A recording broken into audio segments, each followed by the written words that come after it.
Hi, magandang araw mga kamarites. Ayan nga, magluluto ang marites yung tindera ng ginataang kamoting kahoy.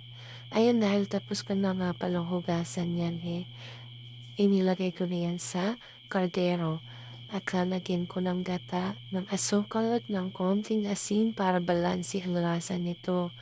At iyan nga, isasalang ko na nga yan sa subang kasi nga wala naman kaming kalan at uling para doon isalang.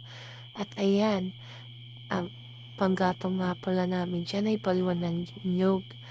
Ayan, fresh from the bukid pa yung palwa ng nyug namin.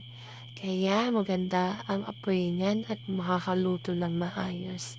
Ayan, kung mapapansin nyo, malakas naman ang apoy niyan. Pero kung gusto niyo naman magluto sa uling at meron kayong kalan, pwedeng-pwede yan.